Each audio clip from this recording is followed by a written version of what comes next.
સ્વામિનારાયણ હરે સ્વામિનારાયણ હરે. સંવત 1880 ભાદરવા સુધી પડવાને દિવસ સ્વામી શ્રી સહજાનંદજી મહારાજ શ્રી ગઢડા મધ્યે દાદા ખાચરના દરબારમાં ઉગમણે દ્વાર ઓરડાની ઓસરીએ વિરાજમાન હતા અને ધોળું ધોતિયું પહેર્યું હતું ને ધોળી ચાદર ઓઢી હતી ને કાળા છીડાની ધોતલી મસ્તકે બાંધી હતી ને પોતાના મુખારવિંદની આગળ પરમહંસ તથા દેશ દેશના હરિભક્તની સભા ભરાઈને બેઠી હતી ને પરમહંસ દુકડ સરોદા લઈને ગાવતા હતા. પછી શ્રીજી મહારાજ બોલ્યા છે, કીર્તન રાખો, પ્રશ્ન ઉત્તર કરીએ તો આળસ મટે. એમ કહીને શ્રીજી મહારાજ બોલ્યા છે, પ્રથમ હું એક પ્રશ્ન પૂછું છું. જે આ જીવને વિશે માયાના કાર્ય એવા જે ઇન્દ્રિયો, અંતઃકરણ આદિ 24 તત્વ તે રહ્યા છે, તે તત્વ જડ છે કે ચૈતન્ય છે? ફરીથી છેલ્લી લીટી વાત હતો. આ જીવને વિશે માયાના કાર્ય એવા જે ઇન્દ્રિયો, અંતઃકરણ આદિ 24 તત્વ તે રહ્યા છે, તે તત્વ જડ છે કે ચૈતન્ય છે? પછી પરમહંસે કહ્યું છે, એ તત્વ ચૈતન્ય તો ખરા.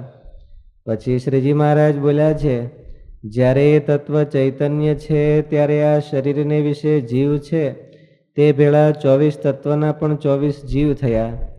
ત્યારે આ જીવનું જે કલ્યાણ થશે તે પણ સર્વેને વહેંચાતું ભાગે આવશે ને જે પાપ કરશે તે પણ સર્વેને વહેંચાતું ભાગે આવશે.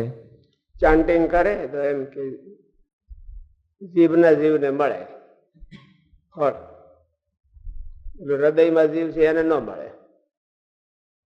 એવો એ તત્વો જો બધા ચૈતન્ય હોય આ શરીરમાં, આંખ ભગવાનનું દર્શન કરે તો કોના જીવનું કલ્યાણ થાય?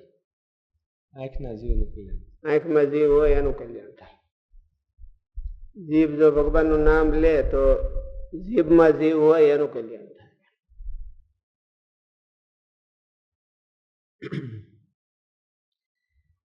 પછી પરમહંસે કહ્યું છે, એ તત્વ ચૈતન્ય તો ખરા. પછી શ્રીજી મહારાજ બોલ્યા, જીભને અને આંખને અને ચૈતન્ય માનવી કે જડ માનવી? શું તો આપણને પૂગી કેમ જાય છે? એ આપણને પૂગી કેમ જાય છે? એ કેમ પૂગી જાય છે? આપણે એને પોતાના માની લીધા છે. પૂગી નથી જતા, આપણે એની વાહે ઢાડાતા જાય છે. એ તો કઈ પૂગી નથી જતા.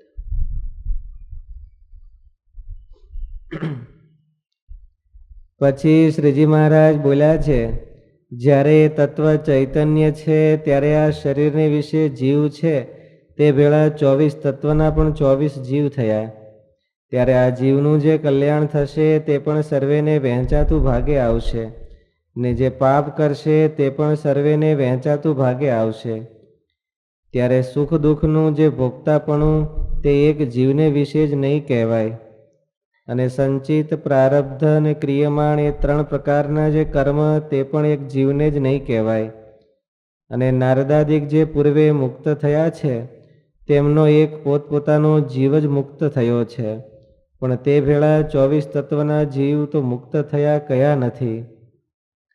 એવી રીતે આશંકા કરીને તત્વને નિર્જીવ કરી દેખાડ્યા.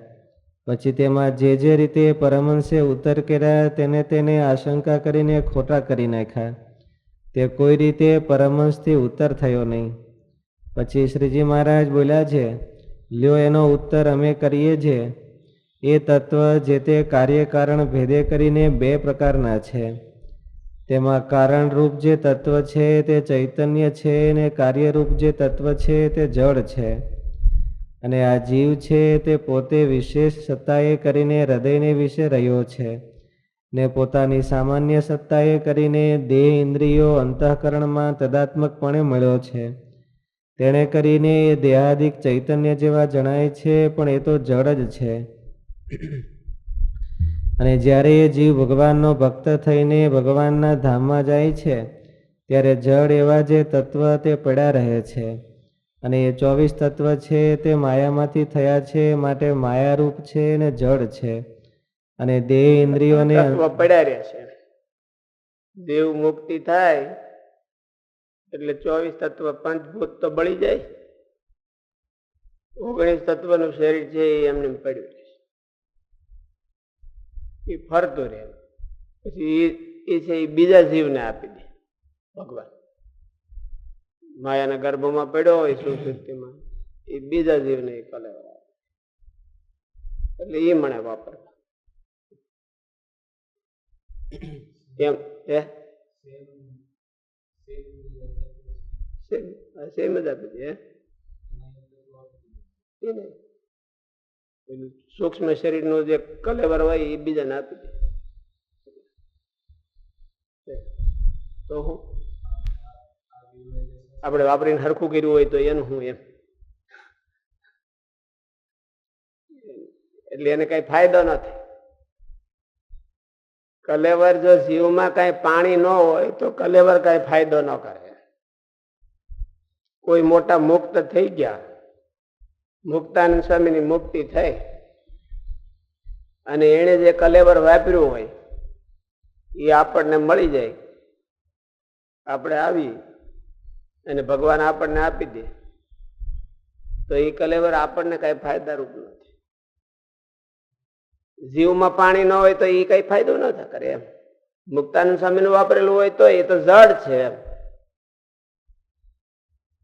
એટલે આપણને કઈ ફાયદો ન થાય. હજી આ કઈક જડ હોય આલોકની વસ્તુઓ અને એ વાપરી હોય તો થોડીક હુતેર થઈ જાય. ગાડી નવે નવી હોય ને એના કરતા કોઈક 10,000 કિલોમીટર વાપરેલી હોય તો બધા સ્પેર પાર્ટ ગાય હરખા મેચિંગ થઈ ગયા હોય.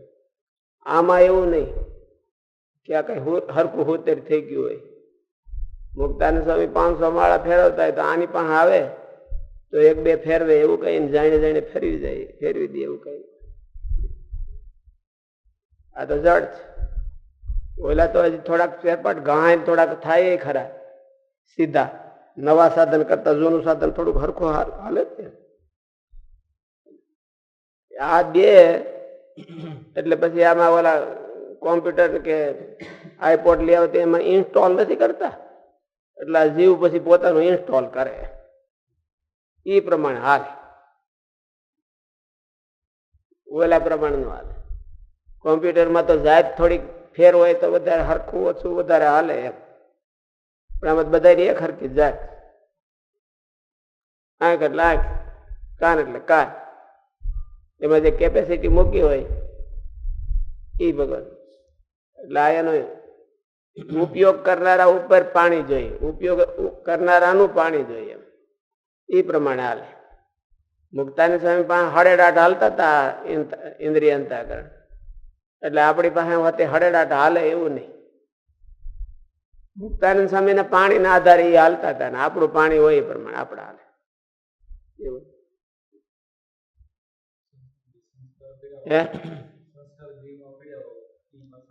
એ તો જીવમાં પડે છે, આમાં કઈ જ પડતા. સંસ્કાર છે એ ક્યાં પડે? એ તો જીવમાં પડે છે, આની અંદર કઈ નથી પડતા. જીવની અંદર એ ક્યાં પડે છે? જીવની અંદર સંસ્કાર ક્યાં પડે?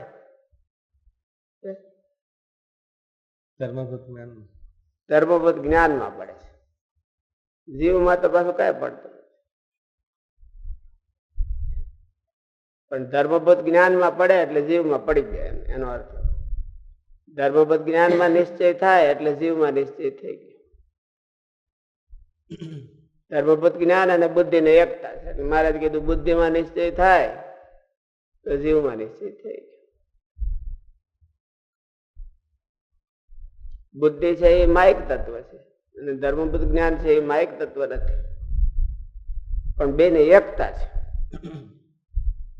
આ ઓલું આટો ફરે તો આ હોતે આટો ફરી જાય.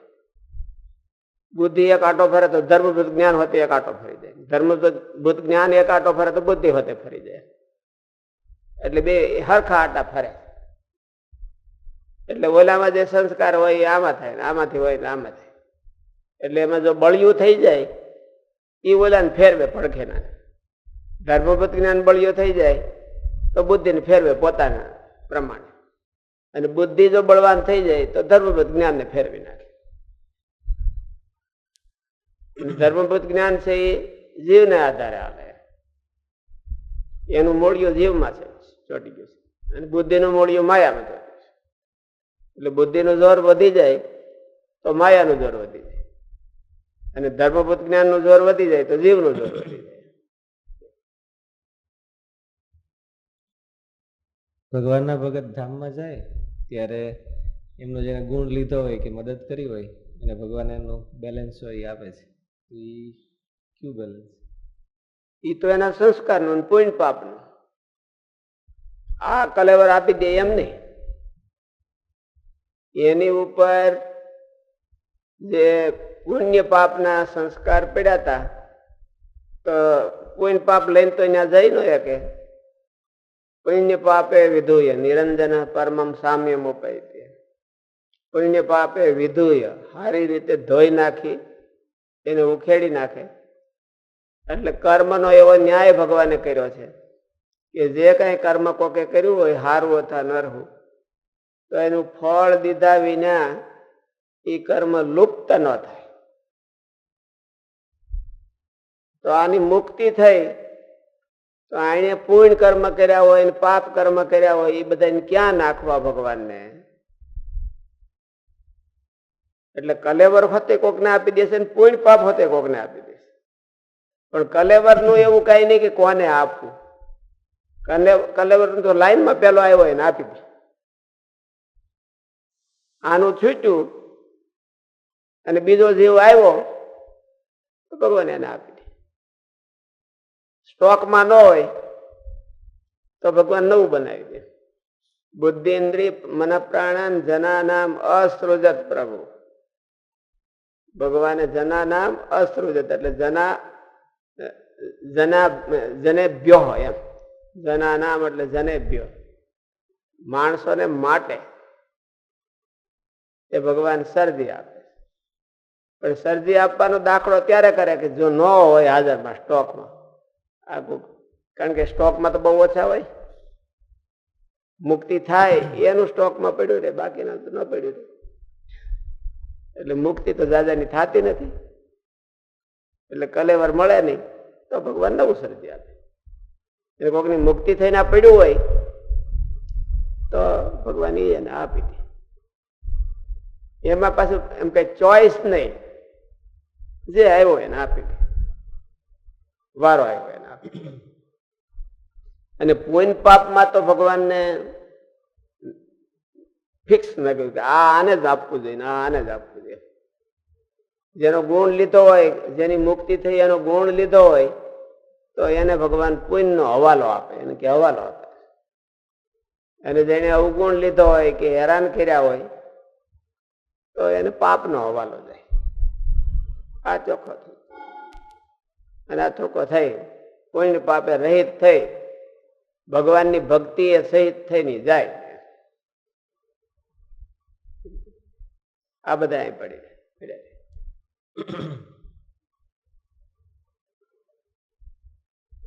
પછી શ્રીજી મહારાજ બોલ્યા છે, લ્યો એનો ઉત્તર અમે કરીએ છીએ. એ તત્વ જે તે કાર્યકારણ ભેદે કરીને બે પ્રકારના છે. તેમાં કારણરૂપ જે તત્વ છે તે ચૈતન્ય છે, ને કાર્યરૂપ જે તત્વ છે તે જળ છે. અને આ જીવ છે તે પોતે વિશેષ સત્તાએ કરીને હૃદયને વિશે રહ્યો છે ને પોતાની એમાં એવું છે કે દાખલા તરીકે એક ઝાડવું સારું છે અને ઝાડવું કાપી નાખે અને એમાંથી એક ફર્નિચર ને ખુરશી બનાવી તો એ ખુરશી ઉપર કોઈ મહાપુરુષ બેહે તો એ ઝાડવાનું ફળ મળે સંસ્કાર. તો ઓલા કારણ રૂપ ચૈતન્ય તત્વો છે એનું આ કલેવર બંધાણું ની એમાં કોઈ મુક્ત આવ્યા અને મુક્ત એને વાપર્યા તો ઓલાને ફળ ન થાય. કારણ રૂપ કારણરૂપ તત્વને કઈ ફળ ન થાય. કાર્ય કારણ રૂપ છે એવું મહારાજ કીધું. કાર્ય કારણ રૂપ એટલે જડ ચેતન રૂપ છે. આ આપણા જે શરીરને જીવને જે ભગવાન આપે છે એ તત્વો કેવા છે? જડ છે ને કાર્ય એ જડ છે અને કાર્યરૂપ છે. અને એના લોકમાં જે તત્વ છે એ તત્વ કેવા છે? ચૈતન્ય ચૈતન્ય. એટલે એનું કાર્ય આ થયું ને. જેમ ઝાડનું કાર્ય ખોડશી થઈ, ઝાડવું હતું તો એનું કાર્ય ખોડશી થઈ, ઝાડબાગમાંથી ચેતન વયો ગયો અને એમાંથી આ ખુરશી બનાવી. અને એ ખુરશીનો ઉપયોગ જો કોઈ ભગવાનનો મુક્ત કરે તો એને સંસ્કાર થાય ઝાડવાનું. તો એમ આ ઓલા જે બ્રહ્માંડના તત્વો છે એનો કોઈ ભાગ છે આ ખુરશી કરી, આ હંચો કર્યો, આ હંચો છે ને બીજું પછી શરીર રૂપી હંચો છે. તો બ્રહ્માંડના તત્વો છે એના હંચો બનાવ્યો હોય તો એને સંસ્કાર ન થાય એમ? તો એને ન થાય. ઈ કરે પોતે ભક્તિ કરે તો ભગવાનના ધામમાં જાય, એને ન થાય. આને થાય. હાથી દાંત છે ને એના કોઈ ઘરેણા પહેરે તો એમાં કોઈ ભગવાનના ભગતે એનો ઉપયોગ કર્યો હોય કે કોઈ સિંહાસનમાં કે ક્યાંય ભગવાનને ઉપયોગમાં આવી જતું હોય તો એ જે હાથીનું એ હાથી દાંત હોય એના સંસ્કાર થાય. અને એ હાથીને કઈક બીજ બળ થાય. આને ન થાય. આમાં કેમ નહીં થતું? આમાં કેમ નહીં થતું? ભગવાન ન્યાય એવો કે આ કર્મ ક્ષેત્ર છે, ઓલું કર્મ ક્ષેત્ર નથી. સૃષ્ટિ એ તો એને કેટલું ફળ થાય કે ભગવાનની આજ્ઞા એ કરીને સૃષ્ટિનું કામ કરે તો એટલું ફળ થાય. આનું કઈ ન્યા ના જાય. ભગવાનની આજ્ઞા એ કરીને એનું કામ કર્યું હોય મહારાજ તો એટલું ફળ થાય.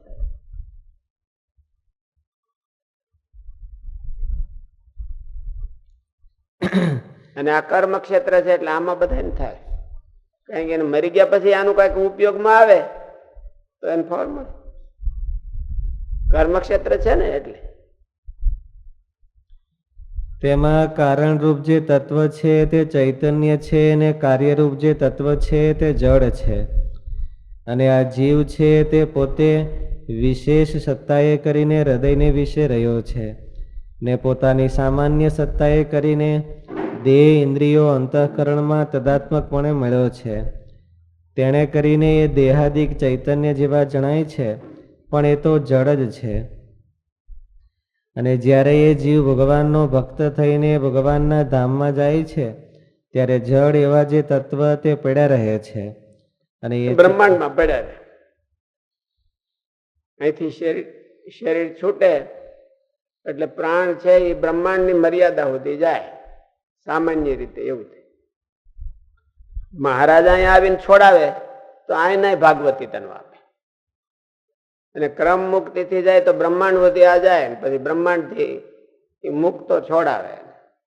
આતિવાહિક દેવતા આવે, આતિવાહિક દેવતા એટલે મુક્તો આવે એને બ્રહ્માંડ થી પાર કરીને લઈ જાય ભગવાન પાસે. પછી ન્યાય એને ભગવાન ભાગવતી તન આપે. ત્યાં સુધી આ બધા છોડીને એને વીરજામાં નવરાવે છે અને પુણ્ય પાપ થી રહિત કરે. પછી આને લઈને ભગવાન પાસે જાય એટલે ભગવાનની પાસે મૂકે. આ ભગવાનના પગમાં પડે એટલે ભગવાન એને ધન્યવાદ આપે અને આશીર્વાદ આપે. એને માથે હાથ અને એને દિવ્ય કલેવર બંધાય અને પછી ભગવાનની સેવા કરે. મહારાજે એવું એ રીતને બધી ફેરવી. એમ મહારાજ અહીંયા જ આવીને આમાંથી કાઢે એટલે દિવ્ય શરીર આપી દે સીધું આઈને. અને દિવ્ય શરીરે કરીને જાય ને આ કલેવર આપી પડ્યું.